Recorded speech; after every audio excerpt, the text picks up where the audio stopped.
And now Radio 1 presents Classic Albums, the series which reassesses some of the most popular albums of the rock era. The programmes are presented by Roger Scott. So what are the ingredients that make an album a classic? Is it multi-million sales, a long run in the charts, a string of top 10 hits? Or maybe an overall artistic achievement that comes as close to faultlessness as any rock album ever made? The record we're about to reappraise right now fits all those definitions. It's 1986 and our classic album is Invisible Touch by Genesis. Looking back with me for the next hour is Mike Rutherford. This album, Invisible Touch, was completely a blank piece of paper. And in a way, it's very exciting. A group that's been going for 20 years can go in and work in this way. I think we come full circle because that's how we started. Exactly like this, and we're now back to it. And maybe we had to go the way we did at one point in 78 on the number 3. It was the complete opposite. It was very much individual songs. You two play on mine and I'll play on yours. And that was a shame, I think, which is why we swung back this way. Because I think basically we have a chemistry when the three of us go in that produces this musical sound which is Genesis, and we can't do it on our own. We go in there and what'll happen is we'll either turn the drum machine on or Phil will play drums, or I'll probably start a sort of guitar rhythm part, and off we go. And we'll just play for a couple of hours first day, and then we'll stop and Phil records it all on cassette, and the first couple of things are probably rubbish, you know. It's pure improvisation. And it's just long jam sessions. And I mean, if you come into, and I think because we're so free with each other, if you came into one of these improvised sections at the wrong moment, it sound horrible. I mean, because we're completely unafraid about playing anything. If it's rubbish or completely in the wrong key or whatever, it's how you find things.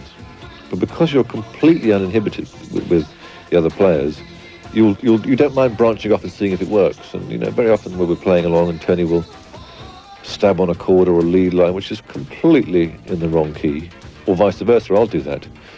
But another time he'll do it and it'll sound fantastic, and that will lead me and Tony, or whoever's following on, into a new path. So it really is purely spontaneous improvisation. Although the group started from scratch in the studio, Invisible Touch had antecedents in earlier albums. In particular, Abacab pointed the way towards a new direction for the group. I think the Abacab album was a very important point for us, because I think after a period of time, a group, if it's not very careful, starts to become, I suppose, a caricature of itself. It starts to sound like it used to sound. And on the Abacab album, we wrote a whole lot of material, and we looked at it and we thought, well, this song sounds like that one back then. We could actually liken every new song to one we'd done before, being in the same mould. So we actually said, okay, forget all that, and we started again and worked on the stuff that sounded different. And I think that was possibly one of the most important things we ever did. Otherwise we might have carried on in the same genre, as I think some groups do, and I'm not sure it's their fault, it just seems to work that way. So it's a very important point for us, that, I think. But surely it was quite natural that Genesis should sound like Genesis. Well, yes, I mean, I think that will remain. It'll always still be like it was, but it's got to change a little bit. I mean, apart from a band like the Stones, who because they're based in R&B, really, they'll always do that and that won't change. From our point of view, not being in such a sort of obvious groove, and I think trying to get away from the dreaded progressive art rock tag that had been weighing us down for a long time, it was important that we moved away. And I don't think we actually moved that far, but it just felt that we were actually throwing off some of our past on that point in time in Abacab. And I think it gave us a little bit of freshness. And was there a specific song that showed the way? I think Abacab itself could be one of the most important songs, because it came out of a jam. It had a much more straightforward feel to it.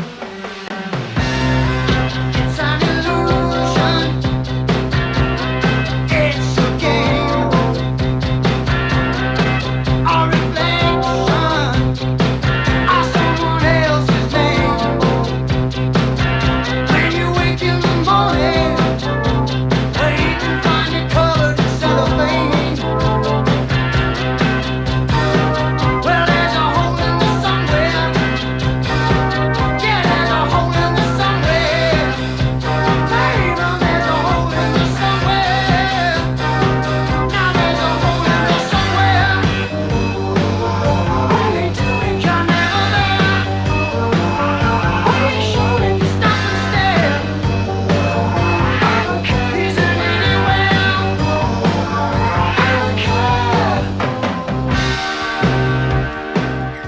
rhythm tracks seemed to get stronger, and probably the keyboards were the biggest change. Tony didn't do, this is probably conscious from him, didn't do his normal very, very big sound through much of the track. He was very, very minimal in his keyboard parts. Abacab was followed by Three Sides Live, but the next studio album was another step in the new direction. I think Mama's a great example on that album, first track on side one. That just, yes, it's in that direction. That came out of a jam. I mean, it really was. It was part of a much longer piece, and the version of Abacab, the version of Mama that we had, was virtually day one. I mean, we'd always said the idea of building the studio, the Genesis one, was so we could actually record when something was so fresh. It was really exciting. Because it is a problem for songwriters to actually capture things sometimes when it's so early on, and before it's refined and fiddled with. And Mama was literally day two. I mean, you know, we didn't know what we were playing really, but it had that, for me, it had that excitement of being just so fresh. And on earlier albums, the songs were actually pretty far on before we hit the studio. It didn't mean they were removable. I mean, unchangeable. You could change parts, but on the whole, 95% of the song, and the part of the arrangement was fixed before we hit the studio. And now we were starting to go in with nothing. We were still taking the odd song in, but we were trying to do less and less of that. Because we were doing stuff outside Genesis and had other opportunities to write, we were starting to try and keep Genesis for the three of us just actually writing together, which is, I think, where our best stuff tends to have come from. And so we were going in, and in fact, to be honest, I mean, thinking about it, I've taken a risk. We went into the Genesis album, and there was nothing there on paper. It was 3-4 go. Let's hope it works. Because in fact, normally when you go with a bunch of songs, if you get a dead day, i.e. an uncreative day, it's just not producing new ideas, then you can go back and do what I call slog work. You can refine something, or, you know, work on an arrangement or something. But with this kind of thing, the first couple of weeks, unless ideas come roaring out, you grind to a terrible halt. Phil loves making lists. He loves it's like he knows where he stands with the list. So until we've had about 2 weeks of writing, there aren't enough bits to really write a list. But by about day 5, he's got his pencil and his pen, and he keeps sort of heading towards trying to get the list, and we won't let him until we've got enough bits. And then we start the list, which means he'll put down a list of, we'll give him working titles, say of 5 or 6 bits. And that's when we start. So once we've got that, we then keep improvising. But if you get a slightly slow moment, you'll go back to one of those bits and take it to the next stage. You'll replay it, remember it again, try and understand what it was that excited you about it. It actually went back to our very beginning days, very early days, when in fact we used to write like this. It just came out very quickly, and new ideas kept pouring out from just our jams and improvising, and it's worked. And the next album, obviously, Invisible Touch, was even more that way.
Invisible Touch is a very good example of how lyrics sometimes come at the beginning moment of just when you write a bit. For example, you know, sometimes the song is finished and then we go away and someone says, I'm going to write those lyrics, and off he goes. This one, as the chorus first appeared, I seem to remember that the chorus came on a guitar riff, but I seem to remember Phil singing that phrase, she seems to have an invisible touch, almost as it first appeared.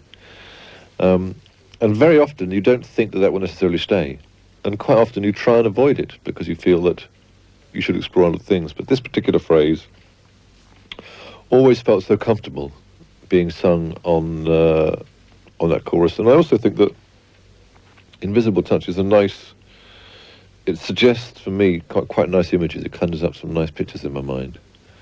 And so that one phrase I did think would stay. The next song, Tonight, Tonight, Tonight, is more of the old style Genesis in that it covers quite a lot of ground musically and has a fairly involved instrumental passage in the middle. And I often wonder why people say that Genesis have changed, as if you've changed drastically. Because in my mind, songs like this are songs that we've done since the word go. I mean, it's about 8-9 minutes long, and it's like a little piece again, really. And it covers quite a range of moods. And once again, the initial bit came from an improvised jam, the song part. I'm going down like a monkey. But it's alright. Try to pick yourself up and carry that weight that you can't see. But don't you know it's alright? It's like a helter-skelter going down and down, round and round. But just get away from me.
Solo part in the middle was obviously from a longer section when just Tony was improvising round, as is often the case, over a rhythm being played by Phil and I. And it sort of, he'll jam on quite a few different occasions and slowly assemble a sort of composed solo part. And that was done for a very long time in Genesis. In some ways, he can be the most adventurous in terms of song format. I think he's probably always trying to not get stuck into a verse chorus, middle eight. Not to say that he can't, and that isn't right for a song sometimes, but I think he'll always push a little bit to question whether we couldn't explore a little bit more development on a song, which is a good thing, I think.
If you just help, get me out of here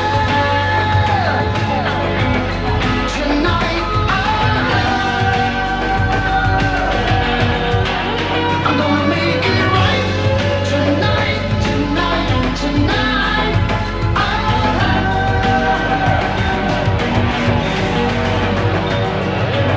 Yes, tonight, tonight, tonight. Yes, I'm gonna make it right tonight, tonight, tonight.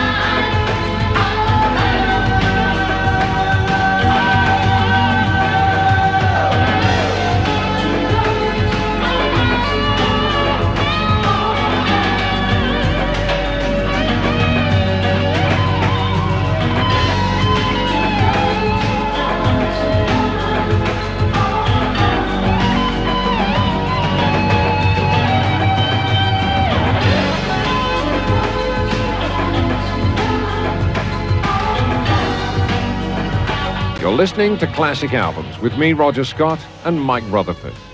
I wondered how Mike, Tony Banks, and Phil Collins decided when a musical idea was worth pursuing. You don't even really have to think. It's kind of obvious. We all know when something's either finished or if the bit's strong enough or not.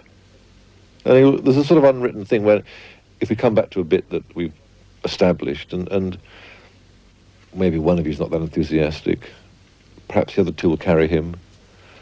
Or sometimes it tends to be the amount of energy and enthusiasm that's around for each bit. And funnily enough, sometimes one person can be so excited about a bit that even though the other two are a little bit non-committal, his energy will carry the other two on until such a time as it either dies a death or they get into it. So it's really a question of how much energy there is. The next song, Land of Confusion, was one which I wrote the lyrics for, and the lyrics were done obviously well after the song. I remember lyrically in this one that it's the first time I'd started to not preach but make a slightly more serious comment about things. It's really just saying that we live in a beautiful world and we're making a right mess of it. And I remember actually at the time when they came to sing it, I was actually in bed with flu at the time, and Phil came over to my house because they'd done all the vocals bar this one, and it was the last lyric to be finished, and they were kind of waiting, and he sat on my bed like a secretary, Miss Moneypenny, taking a letter, and in a kind of delirious state I had a very high temperature. I dictated them, and I remember thinking as he went, well, I think I told him the right thing, you know. You get a bit hazy, and I was trying to think, is it all rubbish, or is it any good? And then I came in 2 days later, and they put it down. It sounded great. I must have dreamed 1,000 dreams, been haunted by a million screams, but I can hear them marching feet. They're moving into the street. Now, did you read the news today? They say the danger's gone our way, but I can see the fire still light.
Land of Confusion, lyrics by Mike Rutherford.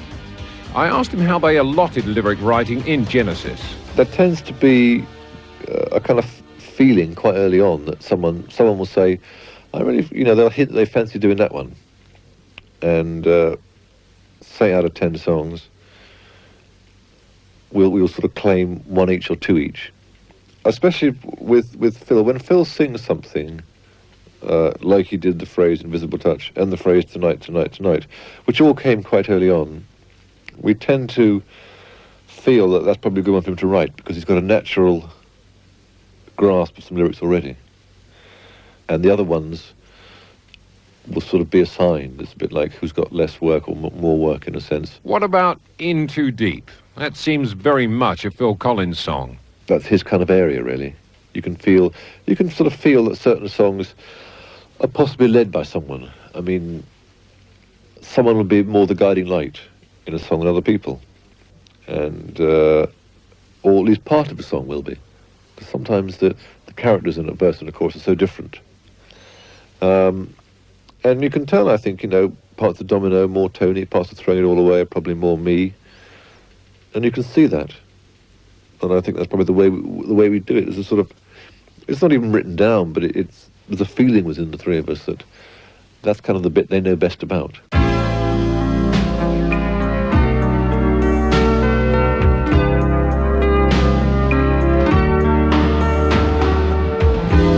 that time I was searching, nowhere to run to. It started me thinking, wondering what I could make of my life, and who'd be waiting, asking all kinds of questions to myself, but never finding the answers. Crying at the top of my voice, no one listening. All this time, I still remember everything you said. There's so much you promised. How could I ever forget? Listen, you know I love you, but I just can't take this. You know I love you, but I'm playing for keeps. Although I need you, I'm not gonna make this. You know I want to, but I'm in too deep. So listen to me. Oh, you must believe me. I can feel your eyes go through me, but I don't know why. Oh, I know you're going, but I can't believe it's the way that you're leaving. It's like we never knew each other at all. It may be my fault. Anything she does was done by Tony Banks lyrically. And looking back at it, it's funny. It just goes to show the good and the bad of video. When I think back at the song now, all I can think of is the video, because it was the last video we made, I suppose. And we had Benny Hinn in it, who was great fun to work with, and gave it a slightly lighter, humorous touch.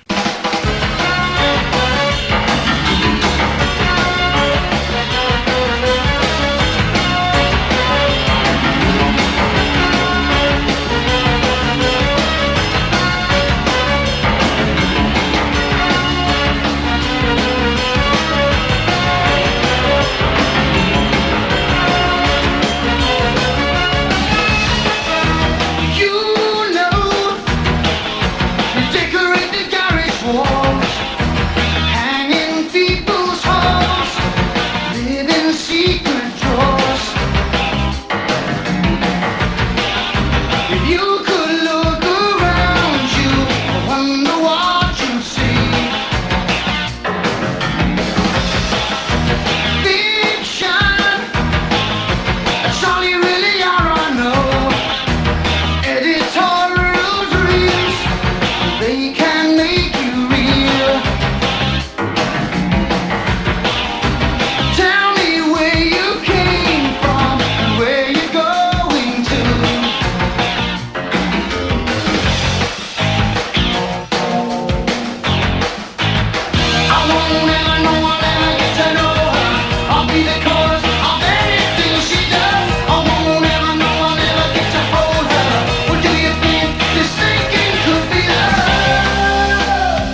Anything she does.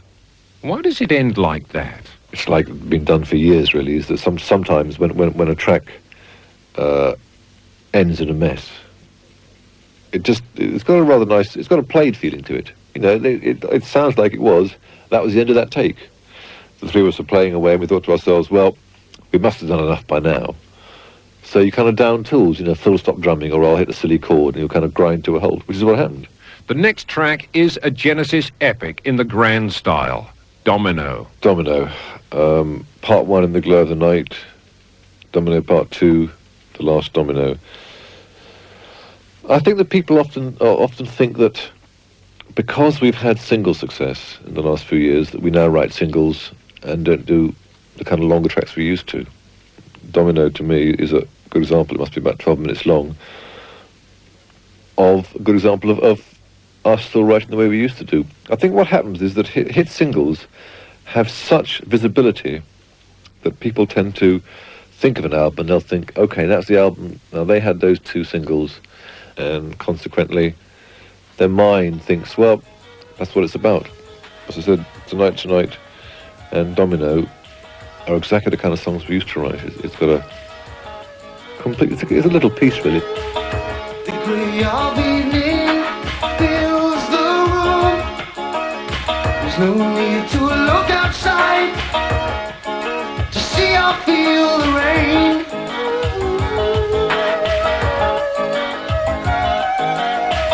And I reach across to touch her, but I know that she's not there.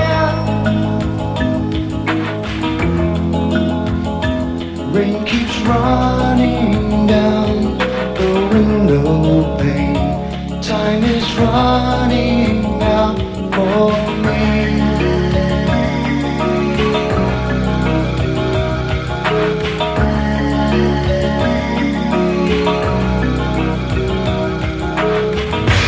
Can't you see what you are doing to me? Can't you see what you have done?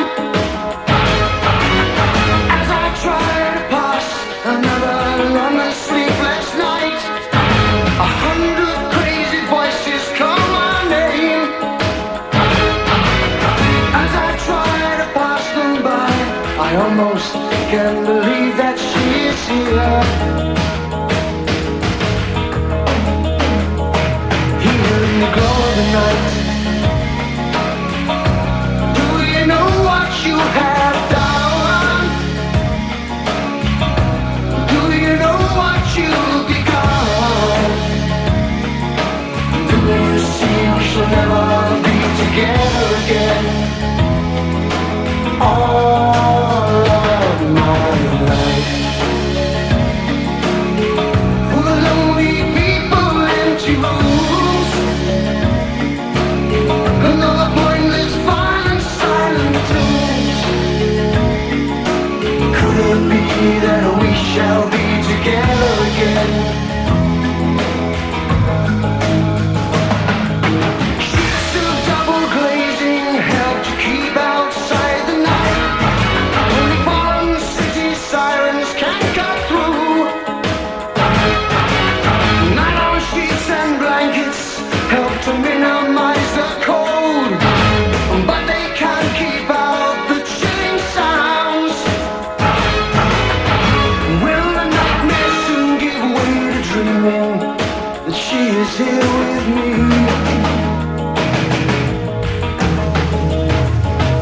Here in the glow of the night,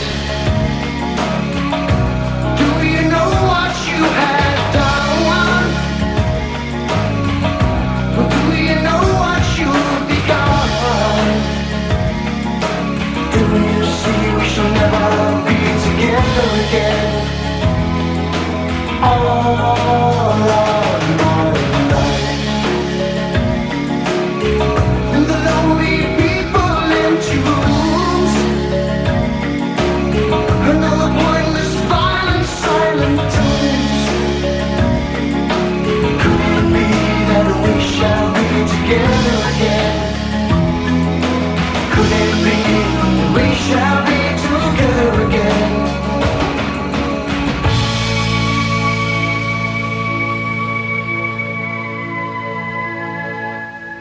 first part's a quiet song that I think has a very original mood and works on its own.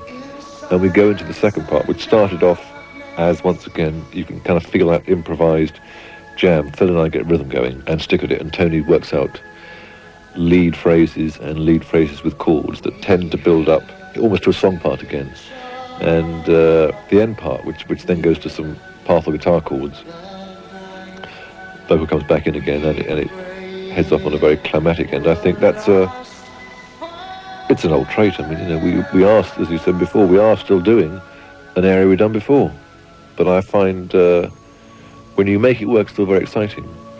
And I think it's, to me, this is one of the best things we've done for quite a long time.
in silence and darkness.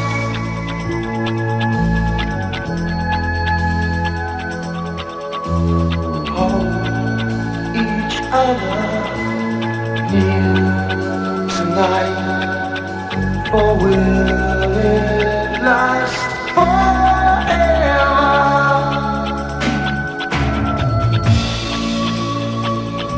Will it last forever?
Domino was Tony's lyrics. I think he seems to enjoy most of all writing the longer pieces, and he's very good at using words I would never use, like double glazing. I'd never consider using double glazing. Sheets of double glazing, I think is how it goes. I'd never consider using that in a song, and nor would Phil. But whereas in the past, I'm not sure it always worked. Some of the stuff I did, I'd say the same thing. Oh, I think now we all have a much better feel of making that a lyric will only go on the album if it actually works. Our classic album is Invisible Touch, and the penultimate track is Throwing It All Away. Throwing It All Away is a Genesis type ballad, and it came initially from, I think you can tell from that, from the guitar riff that it opens on. Funnily enough, the working title of this was called Zeppo, short for Zeppelin, because when I first played the guitar riff, I played it in a sort of heavier way, with a dirtier sound, and Phil drummed in a sort of more John Bonham way, so that the song could possibly have gone into a much heavier song. And I think by the time the middle eight and the chorus came, it seemed to steer us away from the heavy version. And lyrically, I did this one. I made it much more of a love song, really, and it worked. But it's just a good example of how very often the stuff we write could go either way. I mean, there could have been a Zeppo type version of it. Need I say I love you? Need I say I care? Need I say that emotions something we don't share? I don't want to be sitting here trying to deceive you, 'cause you know I know, baby, that I don't wanna go. We cannot live together, we cannot live apart, and that's the situation. I've known it from the start. Every time that I look at you, I can see that future, 'cause you know I know, baby, I don't wanna go.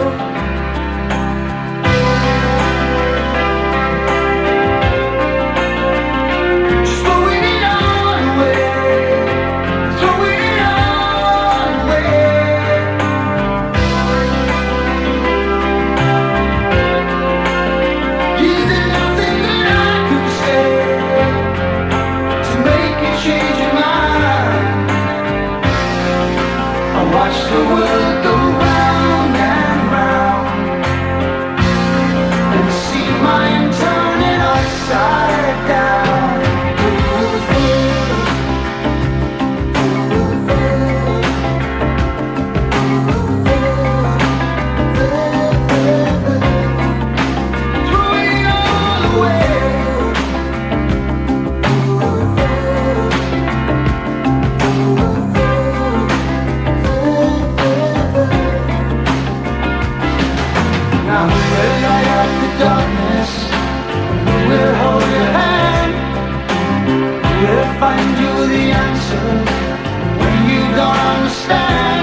sorry.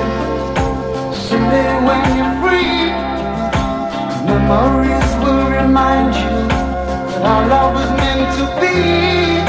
But late at night when you call my name, the only sound you'll hear is the sound of your voice calling, calling after me.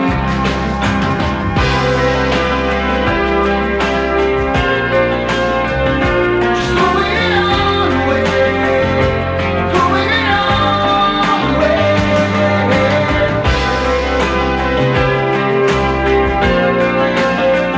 And there's nothing that I can say.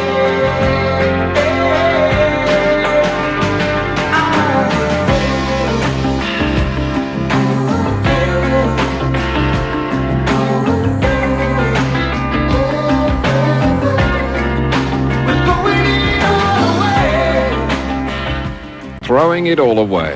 And so to the final track on our classic album. The Brazilian is a nice off-the-wall song for us, and it's still nice to do instrumentals. And I think you can tell it came very much from jamming. It's got that sound. I mean, you can hear the verse really was part of a long improvised section. The chorus, the chords really. I mean, they're Tony's chords there. You can kind of tell they're his style. But it's still nice to do tracks which are a little bit off the wall like this. I think got an odd sound, and it just captures an atmosphere that I think is still what recording's about.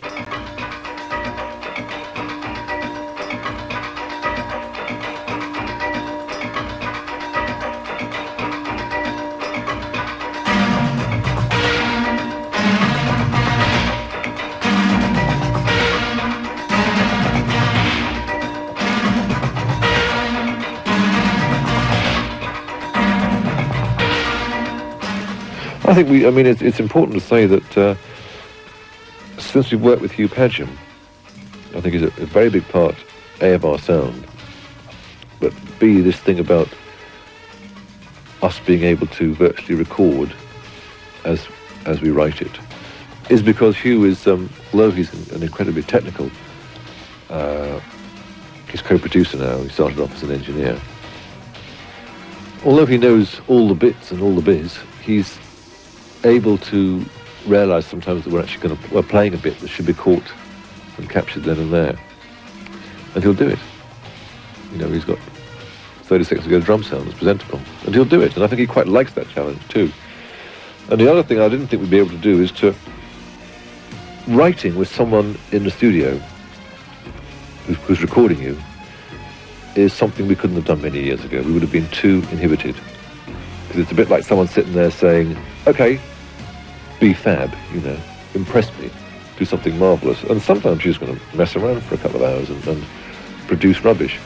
So Hugh has a very, very delicate role of sort of sitting there and not giving us this feeling that he's like waiting, sort of, you know, tapping his fingers with that, come on, ready.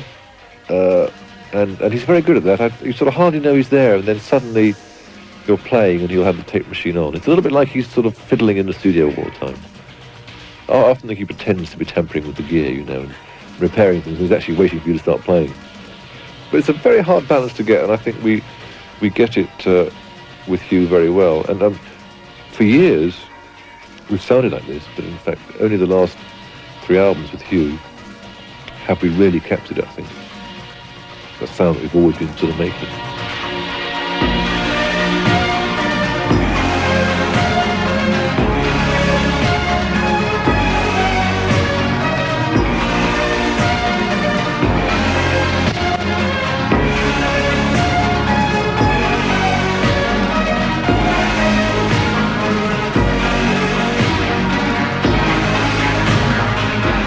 When I first talked to Mike about doing this show, he said he didn't think Genesis had made their classic album yet. So how come Invisible Touch didn't qualify in his eyes? Maybe it's because I still feel there's lots I want to do, which is almost part of the same thing. It's hard to judge a classic album until you've gone a few years on and you see how it stands the test of time. I think for me is that I can automatically think of something I want to do, a couple of things in my mind that I could imagine working on the next album. I don't mean musical bits, I'm just thinking, I wouldn't mind trying a song based on I've done quite a few odd-sounding synth bass riffs, which I've programmed recently, which I think we could apply in Genesis. And I'm sure the others think little things to the back of their minds sometimes. I mean, they're hardly preoccupied with that, because obviously Tony and Phil are both involved, as I am, on individual projects at the moment. But also, maybe I've got enthusiasm for the next one. I'm not ready for it yet, but I'll look forward to it as the time draws closer and I've done more Mike and the Mechanic stuff. I think it's probably just a feeling. I mean, maybe you never know. I mean, I like the idea that you suddenly wake up one day and you think, well, that's it. We've done it all. We've done it at the right amount. Now we stop. And I would love to be able to stop, and I hope we do when we finally stop, at a high point in our career, rather than when we're starting to go down a little bit. I always think it's like Faulty Towers. I mean, you made it, the 2 series, I think it was, and that's it. And consequently, they'll always be incredibly special, because that's the end of it. There will never be any more Faulty Towers. And like Genesis, when we stop, to end at a really strong moment. But I don't feel we've got that yet, so we shall see. The series Classic Albums is devised and produced by Roger Scott and John Pitchin. Our special thanks to Mike Rutherford. Next week's classic album is Rumours.